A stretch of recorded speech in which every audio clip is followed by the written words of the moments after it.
সম্মানিত উপস্থিতি, আজকের আমার আলোচ্য বিষয় রাসূল সাল্লাল্লাহু আলাইহি ওয়াসাল্লাম এর নবুয়ত প্রাপ্তির সূচনা।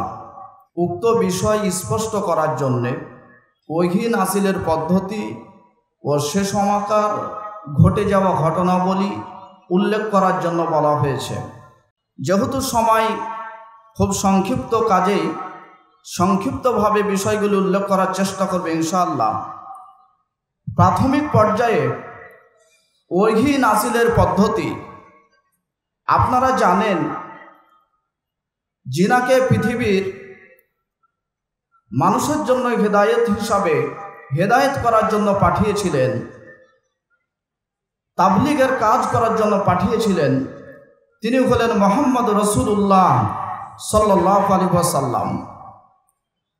আর যে কিতাব থেকে তিনি কথা বলবেন, সেই কিতাবটার নাম হলো আল কোরআন। সপ্ত আকাশের ওপর থেকে বা উপর থেকে এই কোরআন এবং হাদিস জিবরিল নিয়ে এসেছেন। জিবরিল নিয়ে এসে মুহাম্মদ সাল্লাল্লাহু আলাইহি সাল্লামের নিকটে পৌঁছেছেন। আর মুহাম্মদ সাল্লাল্লাহু আলাইহি সাল্লাম পৃথিবীর সকল মানুষের কাছে সেটা পরিপূর্ণভাবে পৌঁছে দিয়েছেন। আমি আপনাদের কাছে উল্লেখ করব কয় পদ্ধতিতে কিভাবে আল্লাহ রাব্বুল আলামিন উপর থেকে এ ওহী তিনি নাযিল করলেন। কোরআন ও সুন্নাহকে নিখুঁতভাবে গবেষণা করলে দেখা যায় ওহী নাযিলের পদ্ধতি বিশুদ্ধভাবে পাওয়া যায় ছয়টি। ছয় পদ্ধতিতে নবী মুহাম্মদ রাসূলুল্লাহ সাল্লাল্লাহু আলাইহি ওয়াসাল্লামের ওপর ওহী এসেছে। তার মধ্যে এক নম্বর হলো সত্য স্বপ্ন দিয়ে।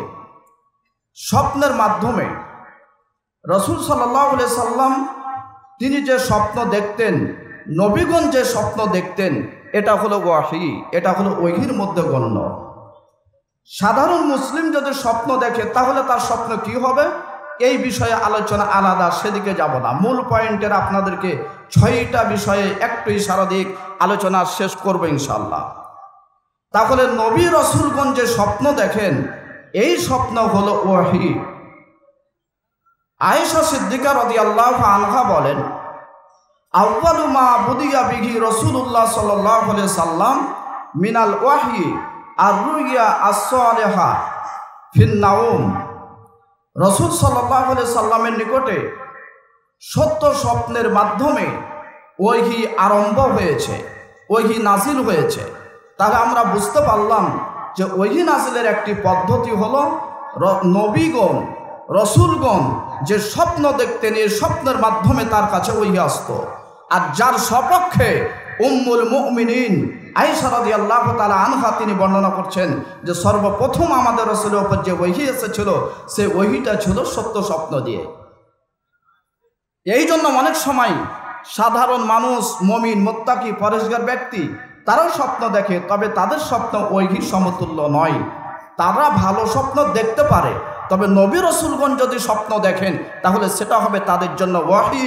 আর ভালো মানুষ, পরেশগার ব্যক্তি যদি কোনো স্বপ্ন দেখে, তাদের জন্য বিধিবিধান আলাদা, তবে তে খুশিতে থাকবে, তার জন্য ভালো কিছু হতে পারে ইনশাআল্লাহ। তাহলে এক নম্বর জানলাম ওহী নাযিলের পদ্ধতি হলো সত্য স্বপ্ন। শুধু আমাদের রাসূল সাল্লাল্লাহু আলাইহি সাল্লাম তিনি স্বপ্নের মাধ্যমে ওহী পেয়েছিলেন এমনটা নয়। পূর্বের একাধিক নবীও সত্য স্বপ্নের মাধ্যমে ওহী পেয়েছিলেন।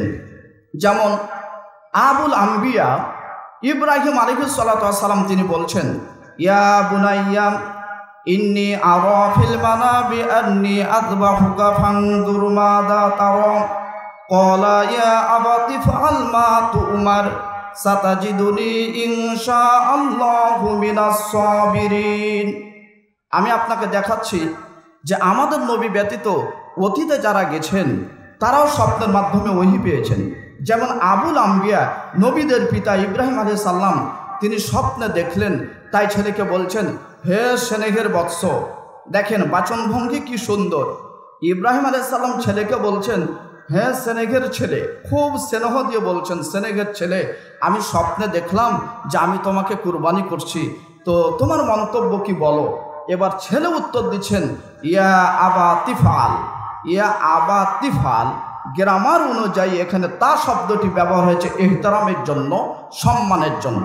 বিস্তারিত বিবরণের সুযোগ নেই, মূল কথাগুলো বলি। এই তাটি গ্রামার হিসাবে এসেছে সম্মানের জন্য। পিতা যেহেতু ছেলেকে বলেছে হে সেনেকের ছেলে, তাই ছেলে আবার জবাব দিচ্ছেন হে সম্মানিত পিতা। অথচ তখন ইসমাইলের বয়স হলো মোটামুটি 11 থেকে 12 বছর। 11 থেকে 12 বছরের ছেলে পিতার কথা বুঝে এবং পিতার কথার উত্তর কিভাবে দিতে হবে সেটাও জানে। আর আমাদের আপনাদের ছেলের অবস্থান কোথায়? কেন যে আপনি সিগারেট খেয়ে যে বাসাতে রেখেছেন এক সাইডে, এই সিগারেট ছেলেও দেখে, এই জন্য 19-20 হয়ে গেছে। আমি আপনাকে মূল পয়েন্ট যেটা বোঝাচ্ছি, সত্য স্বপ্নের মাধ্যমে ওহী আসে। নবী ইব্রাহিম আলাইহিস সালাতু ওয়াস সালামের কাছেও এই স্বপ্নের মাধ্যমে ওহী এসেছিল, তখন যা হওয়ার তাই হলো। তাহলে আমরা এখান থেকে বুঝতে পারলাম যে স্বপ্নের মাধ্যমে ওহী আসে। তাহলে ওহী নাজিলের পদ্ধতির 1 নম্বর কি পেলাম? সত্য স্বপ্ন। এটা একটা ক্লাস সিস্টেমে আলোচনা হচ্ছে, এই জন্য মনে রাখতে হবে। 20 মিনিট পর আমি চলে যাব, অ্যাকুরেট যেন মনে থাকে যে 6টা পয়েন্ট আমি কথা বলেছি। তাহলে 1 নম্বর আমরা বুঝতে পারলাম ওহী নাজিলের পদ্ধতি হলো সত্য স্বপ্ন। 2 নম্বর হলো ইলহাম। ইলহাম বলা হয় অন্তরে কোনো কিছু ঢেলে দেওয়া। আমাদের রাসূল সাল্লাল্লাহু আলাইহি সাল্লাম তিনি বলছেন যে আল্লাহ রাব্বুল আলামিন আমার অন্তরে এ কথা ঢেলে দিয়েছেন যে কোনো ব্যক্তি মৃত্যুবরণ করবে না যতক্ষণ পর্যন্ত তার জীবন শেষ না হয়েছে, বয়স শেষ না হয়েছে, অথবা যতক্ষণ পর্যন্ত তার রিজিক খেয়ে সম্পূর্ণ না করেছে ততক্ষণ পর্যন্ত সে মৃত্যুবরণ করবে না। এ কথা আমার অন্তরে ঢেলে দিয়েছেন। সহিহ আল জামে 2085 নম্বর হাদিস। তাহলে এখানে বোঝা গেল ওহী নাজিলের 2য় পদ্ধতি হলো ইলহাম, অন্তরে ঢেলে দেওয়া, অন্তরে গেঁথে যাওয়া, অন্তরে চলে আসবে কথা। জিবরিল আসেননি, জিবরিলকে দেখা যায় না, জিবরিল বাস্তবে আসেননি, জিবরিল শব্দ আকাশ থেকে, তিনি আকাশ থেকে জিবরিল নিচে আসেনি, কিন্তু মুহাম্মদ সাল্লাল্লাহু আলাইহি সাল্লামের অন্তরে এ কথা জাগছে যে আমি এ কথা তোমাদেরকে বলছি।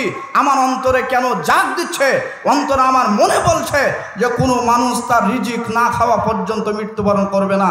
যা তার রিজিক আল্লাহ তাকদিরে রেখেছেন সেটা খাওয়ার পরে সে মৃত্যুবরণ করবে। জিবরিল আসেননি। তাহলে ওহী নাজিলের 2য় পদ্ধতি পেলাম ইলহাম, অন্তরে ঢেলে দেওয়া, অন্তরে কিছু কথা জাগ্রত হওয়া। ইলহাম এটা শুধু নবীদের জন্য খাস নয়, ইলহাম পরেশগার ব্যক্তিদের জন্য আসতে পারে।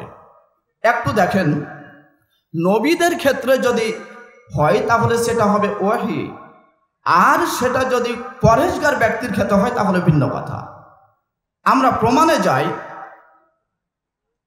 আল্লাহ রাব্বুল আলামিন তিনি মূসার মার সম্পর্কে বলছেন ওয়া আওহাইনা ইলা উম্মে মূসা, আমি মূসার মায়ের নিকটে ওহী করলাম যে আন আরজিহি, তুমি তোমার সন্তান মূসাকে দুধ পান করাও।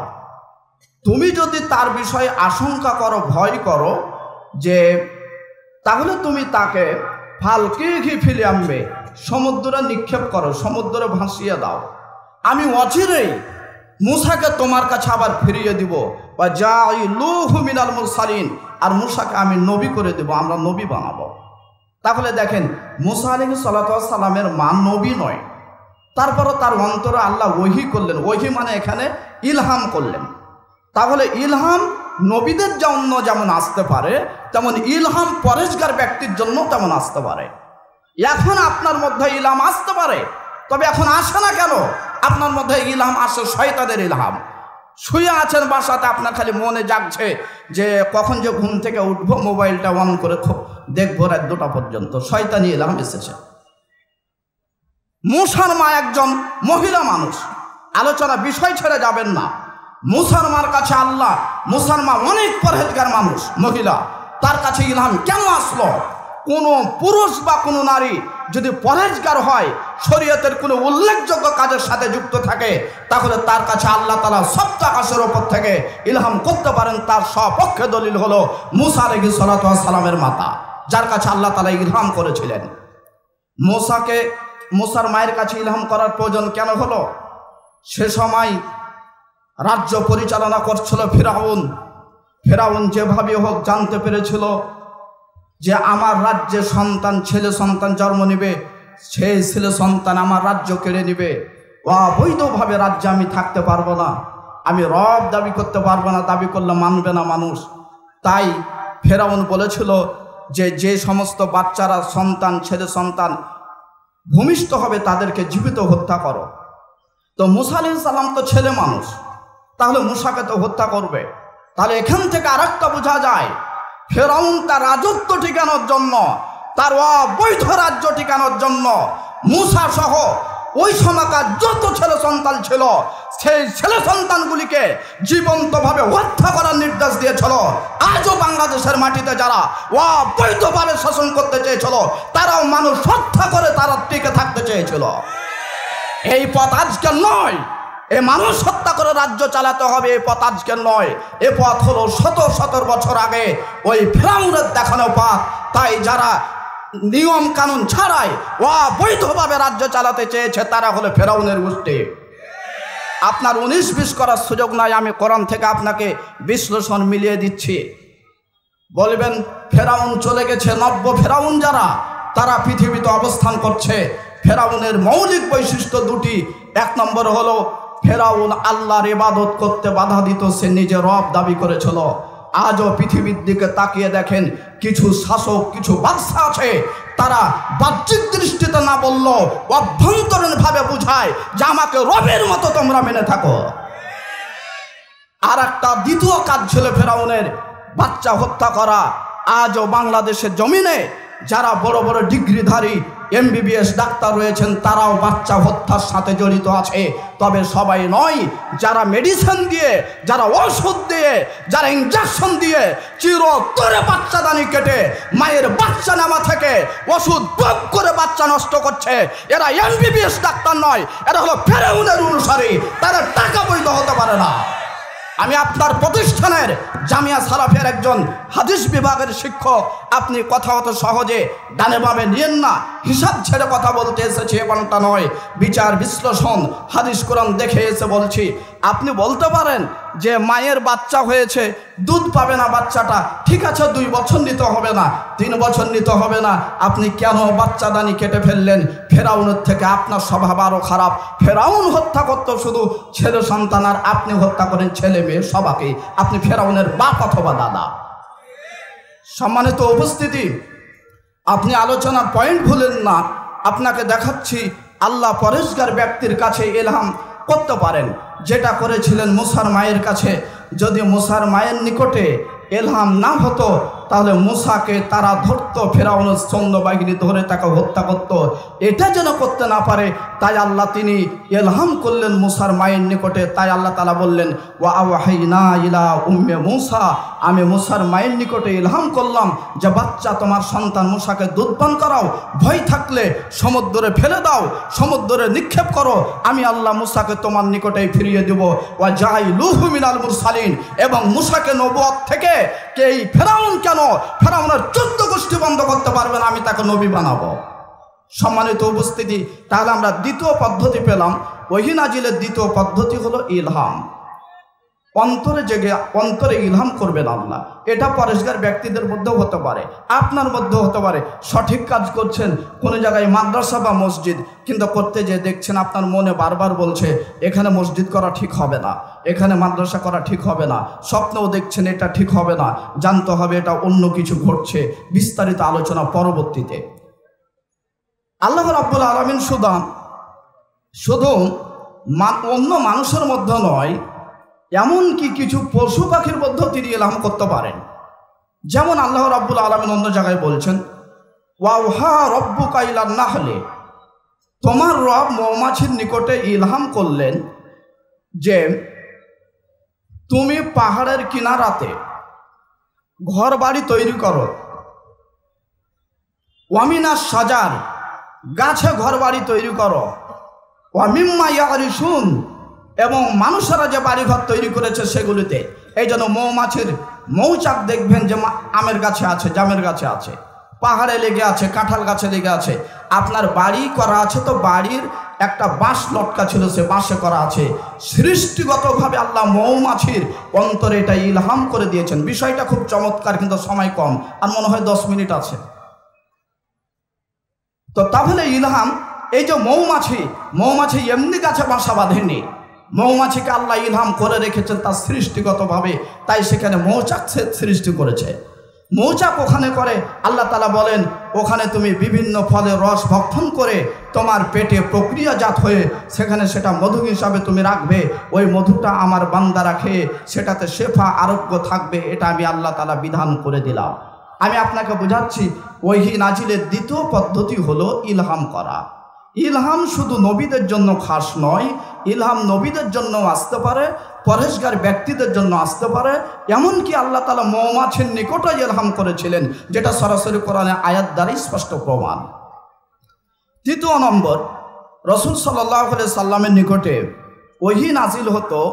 ফেরেশতা কখনো কখনো মানুষের রূপ ধরে আসতেন। ফেরেশতা জিবরিল এসেছেন, কিন্তু এসেছেন কার আকৃতিতে? মানুষের আকৃতিতে। যারা ডানে বামে ছিলেন তারা দেখতে পেতেন, তবে চিনতে পারত না প্রাথমিক পর্যায়ে যে ইনি জিবরাইল। উম্মে সালামা রাদিয়াল্লাহু তাআলা আনহা বলেন, আমি রাসূল সাল্লাল্লাহু আলাইহি সাল্লামের নিকটে ছিলাম। একজন ব্যক্তি আসলেন, ব্যক্তিকে দেখতে প্রায় দেহিয়াতুল কালবির মতো। দেহিয়াতুল কালবি একজন বিচক্ষণ উল্লেখযোগ্য সাহাবী, তার নাম হলো দেহিয়াতুল কালবি, রসুলের সাহাবী। তো উম্মে সালামা বলছেন যে আমি রসুলের পাশেই আছি। ওই ব্যক্তিটি আসলেন, রূপটা ছিল, সাদৃশ্য ছিল দেহিয়াতুল কালবির মতো। এসে নবীজির সাথে কথা বললেন। নবীজির সাথে কথা বলে লোকটি চলে গেলেন। তখন আল্লাহ রসুল জিজ্ঞাসা করছেন, উম্মে সালামা মান হাদা, তুমি কি বলতে পারো ইনি কে, যিনি কথা বললেন? তখন কলাত, উম্মে সালামা বলছেন যে হাদা দেহিয়া, এটা তো দেহিয়াতুল কালবি। তখন রসুল উম্মে সালামা বলছেন, পরবর্তীতে রসুল সাল্লাল্লাহু আলাইহি ওয়াসাল্লাম যখন খুতবা দিলেন তখন বুঝতে পারলাম যে রসুল খুতবাতে বললেন যে উনি দেহিয়াতুল কালবি ছিলেন না, উনি ছিলেন জিবরিল আলাইহিস সালাতু ওয়াস সালাম। এই হাদিসটি সহিহ বুখারীতে এসেছে। তাহলে বোঝা গেল তৃতীয় নম্বর পদ্ধতি, জিবরিল কখনো কখনো মানুষের আকৃতিতেও আল্লাহ রসুলের কাছে আসতেন। আর যখন মানুষের আকৃতিতে আসতেন তখন ডানে বামে যারা থাকতেন তারা দেখতে পেতেন, কিন্তু প্রাথমিক পর্যায়ে বুঝতে পারতেন না যে ইনি জিবরিল আলাইহিস সালাতু ওয়াস সালাম। তাহলে আমরা বুঝতে পারলাম নবীজির কাছে ওহী নিয়ে যে আসতেন, এ কোরআন যে তার কাছে নাজিল হলো, তার তৃতীয় নম্বর পদ্ধতি ছিল জিবরিল মানুষের আকৃতিতে আসতেন। তাহলে এখান থেকে আরেকটা জিনিস বোঝা যায়, ফেরেশতাদেরকে আল্লাহ রাব্বুল আলামিন মানুষের রূপ ধারণ করার ক্ষমতা তিনি দিয়েছেন। জিবরিলকে সেই ক্ষমতা, সে শক্তি আল্লাহ তাআলা দান করেছিলেন, যার ফলে তিনি এই রূপেই আসতেন। এখন আর একটু সামনে আগাই, শুধু দেহিয়াতুল কালবি এমনটা নয়, কিছু কিছু সময়ে অন্যান্য মানুষের রূপেও জিবরিল আলাইহিস সালাতু ওয়াস সালাম আসতেন। যেমন আপনাদের অত্যন্ত পরিচিত হাদিসে জিবরিল, মিশকাতের প্রথমে যে হাদিসটা রয়েছে সেখানে বর্ণনা করা হয়েছে যে একজন ব্যক্তি আসলেন, তাকে চেনা যায় না, আমাদের মধ্যে কেউ চিনতে পারে না। লোকটা এসেই বলছেন যে হাঁটুতে হাঁটু মিলিয়ে নবীজির সাথে হাঁটুতে হাঁটু মিলিয়ে বসে বলছেন, বলেন তো ইসলাম কাকে বলে? তখন আল্লাহ নবী সব জবাব দিলেন। তখন উনি বললেন যে আপনি সত্য বলেছেন। আপনারা হাদিস পড়েন, এটাকেই বলা হয় শিক্ষক এবং ছাত্র। বাংলা পড়ে পড়ে হাদিসগুলি মুখস্থ আছে, কিন্তু জানেন না ওই হাদিসটাতে হাজার মাসালা ঢুকে আছে। এই জন্য কোনো শিক্ষক ছাড়া কোনো ছাত্র হুটহাট করে মাসালা কোথাও দিবে না, ফতোয়া দিবে না। তাকে মাসিক আল ইতিসামে আর মাসিক আর তাহারিকে আরও কিছু পেপার পত্রিকায় পড়ে কিছু জ্ঞান হয়েছে, জ্ঞানের মূল্যায়ন করতে হবে, তা বলে মুফতি সেজে দিতে হবে না। আপনি এখনও জানেন না রুকু করেছে কিন্তু রুকুর দোয়া পড়েনি সুবহান রাব্বিয়াল আযীম বা আলা, এর সালাত হবে কিনা? আপনি কেন বলতে গেলেন যে সালাতই হবে না? কতটুকুতে যেতে হবে না? রাহেব মানে আবেদ আর আলেমের মধ্যে বহু পার্থক্য আছে। আপনারা ওই হাদিস যদি খোলেন বাবুল ইস্তিগফার ওয়াত তাওবা, ওখানে বলা হয়েছে 99টা মানুষকে হত্যা করেছি, পাপ কি ক্ষমা হবে? তখন লোকটা বলেছে না না না, এই পাপ ক্ষমা হবে না। তিনি আলেম ছিলেন না, তিনি ছিলেন আবেদ। আর আলেম মানে কি? আলেম উনি যিনি কোরআন সুন্নাহ স্পষ্ট জেনে স্পষ্ট ভাষায় মানুষকে ভয় বিতর্ক না করে তিনি সুষ্ঠুভাবে মাসালা দিতে পারেন, ইনি হবেন আলেম। এই জন্য আপনারা যারা নতুন মুসলমান, নতুন বলতে হানাফি ছিলেন, বেদাতি ছিলেন, মাজার ভক্ত ছিলেন, এখন ইসলামের দিকে এসেছেন, তো একটু ব্রেক করে যাকে তাকে বলিয়েন না যে তোর সলাৎ হয় না, এটা হয় না, ওটা হয় না, একটু দেখে শুনে আগে নিজে ঠিক থাকেন। সম্মানিত উপস্থিতি, যে কথা বলছিলাম, লোকটি বলছেন ইসলাম কাকে বলে, রসুল পূর্ণাঙ্গ ব্যাখ্যা দিলেন। তারপরে আবার বলছেন ইমান কাকে বলে, রসুল সাল্লাল্লাহু আলাইহি ওয়াসাল্লাম পূর্ণাঙ্গ ব্যাখ্যা দিলেন। বলছেন ইহসান কাকে বলে, পূর্ণাঙ্গ ব্যাখ্যা দিলেন। আর তিনবারই ওই লোকটি বলছেন যে আপনি সত্য বলেছেন। এবার বলছেন যে কিয়ামত কখনো হবে বলেন তো। তখন আমাদের নবীজি বললেন, যিনি প্রশ্ন করছেন তার মানে আপনার চাইতে, প্রশ্নকারীর চাইতে উত্তরদাতা বেশি কিছু জানে না, কিয়ামতের জ্ঞান আমার কাছে নাই। আজ থেকে ১৫০০ বছর পূর্বে বিশ্বনবী মুহাম্মদ রাসূলুল্লাহ সাল্লাল্লাহু আলাইহি সাল্লাম তিনি বললেন, জিবরিল সামনে বসে আছে, যদিও কিছুক্ষণ পরে পরিচয় হবে। জিবরিলের সামনে তিনি বললেন যে কিয়ামত কখন হবে, এই উত্তর প্রশ্নকারীর চাইতে উত্তরদাতা জানে না। আর বর্তমানে ফের আপনারা আবার মাঝে মধ্যে কিয়ামতের তারিখও দেন, সপ্তাহ দেন, সালও দেন।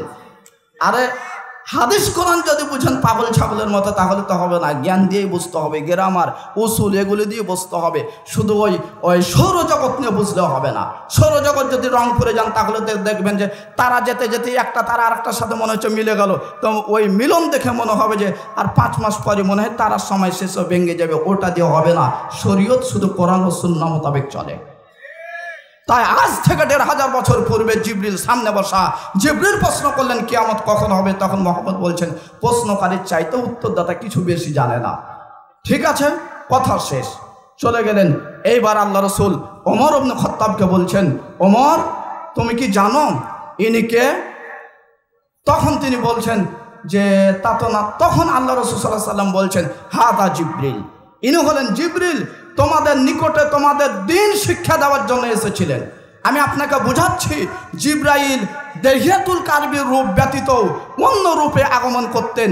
যদি দেহিয়াতুল কালবির রূপে থাকতেন তাহলে সাহাবীদের মধ্যে কেউ না কেউ তাকে চিনতে পারত, কিন্তু কেউ চিনতে পারেনি। তার মানে বোঝা যাচ্ছে তখন তিনি দেহিয়াতুল কালবির রূপে ছিলেন না, অন্য কোনো মানুষের আকৃতিতে ছিলেন। এমনকি মক্কা মদিনাতে যে সমস্ত মানুষের সাথে ওই সাহাবীদের পরিচয় ছিল, কোনো ব্যক্তির রূপের সাথে সাদৃশ্য ছিল না, নচেত তারা চিনতে পারতেন। তাহলে এখানে বোঝা গেল ফেরেশতা কখনো কখনো দেহিয়াতুল কালবির রূপেও আগমন করতেন, কখনো কখনো অন্যান্য কোনো মানুষের রূপেও আগমন করতেন। তাহলে আমরা জানতে পারলাম যে জিবরিল ওহী নিয়ে আসতেন। তৃতীয় নম্বর পদ্ধতি সেটা হলো যে কখনো কখনো মানুষের আকৃতিতে তিনি আসতেন। একটু আপনাদের সাথে একটু বলে নেই। 1 নম্বর কি বললাম? সত্য স্বপ্ন। দ্বিতীয় নম্বর হলো ইলহাম। ইলহাম মানুষের নবীদের কাছেও আসতে পারে, পরেশগার ব্যক্তিদের কাছে আসতে পারে উল্লেখযোগ্য কারণে। তৃতীয় নম্বর হলো জিবরিল কখনো কখনো মানুষের রূপ ধারণ করে আসতে পারে। অধিকাংশ সময় দেহিয়াতুল কালবির রূপে আসতেন, আবার কিছু সময় অন্যান্য মানুষের রূপ ধরে আসতেন। আর বিস্তারিত না যেয়ে আর একটু সামনে আগাই, যে কখনো কখনো আল্লাহ রাসূলের নিকট ওহী নাযিল হতো ঘণ্টা ধ্বনির নাই। হাদিসে বলা হয়েছে মিসলা সলসলাতিল জারাস, সলসলা বলা হয়। আর আল্লাহ রসুল বলছেন এই পদ্ধতিটা আমার ওপর খুব কঠিন ছিল। সলসলা বলা হয় একটা লোহাকে আর একটা লোহার ওপর রেখে যদি বাড়ি দেওয়া যায়, যে ঢুনঢুন ঢুনঢুন আওয়াজ করবে, এটাকে বলা হয় সলসলা। আমি স্বাভাবিক ভাষায় বলি, স্কুল কলেজ বা মাদ্রাসা প্রাইমারিতে বেল বাজানো হয়, তো বেলটা বাজানোর পরে দেখবেন কিছুক্ষণ আওয়াজ ভাসতে থাকে। তো এই যে বেল, আল্লাহ রসুল বসে আছেন, আয়েশার উরুতে মাথা রেখে আছেন, আর শুধুই মাত্র একটা আওয়াজ হচ্ছে, ঢুন ঢুন ঢুন ঢুন ঢুন ঢুন আওয়াজ, ঘণ্টা ধ্বনির নাই। ওখানে ওহী নাজিল হচ্ছে।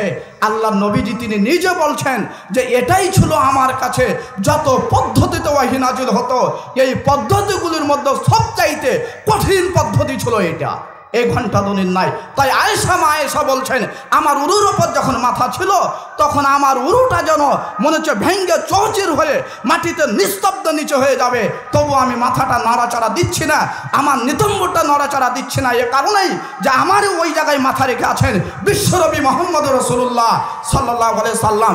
এখান থেকে আপনাকে ইশারা ইঙ্গিত দিয়ে যাচ্ছি, যারা আলেম ওলামা, যারা দাওয়া বিভাগে কাজ করেন, যারা ইসলামীতে কাজ করেন, যারা ইসলামী বিভাগ নিয়ে কাজ করেন, তাদের স্ত্রীদেরকে আবশ্যিকভাবে তার যোগ্য স্বামীর ইসলামী কাজে পূর্ণ সহযোগিতায় থাকতে হবে, নচেত সেই স্বামীর কাজ করা খুব কঠিন হবে। আয়েশা পা টানেননি, তবে কষ্ট স্বীকার করেছে। সম্মানিত উপস্থিতি, তারপরে ৬ষ্ঠ নম্বর ছিল পর্দার আড়াল থেকে কথা বলা, যেটা ছিল মেরাজের রজনীতে আপনাদের জানা। তাহলে ৫ম নম্বর হলো যেটা বললাম যে ঘণ্টাধ্বনির নাই, আর ৫ম নম্বর হলো ফেরেশতা তার নিজ আকৃতিতে আসতেন, নিজ আকৃতিতে।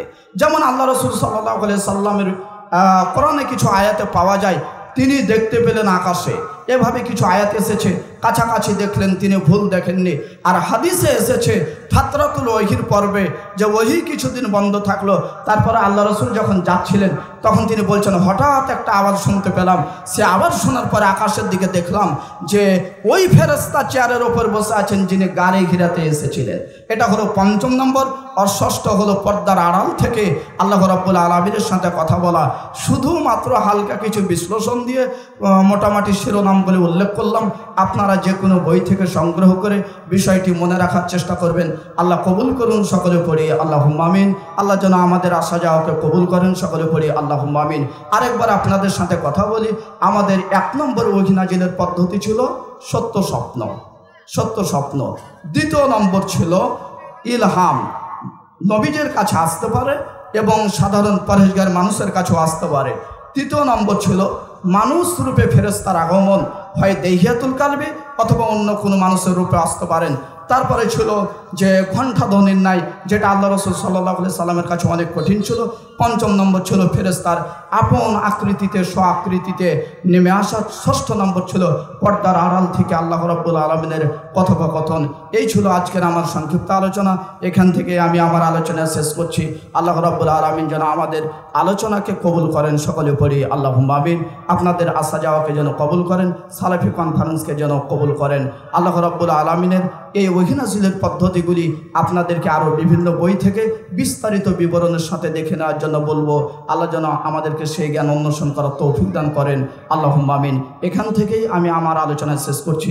সুবহানাকা আল্লাহুম্মা ওয়া বিহামদিকা আশহাদু আল্লা ইলাহা ইল্লা আনতা আস্তাগফিরুকা ওয়া আতুবু ইলাইক। আসসালামু আলাইকুম ওয়া রাহমাতুল্লাহ।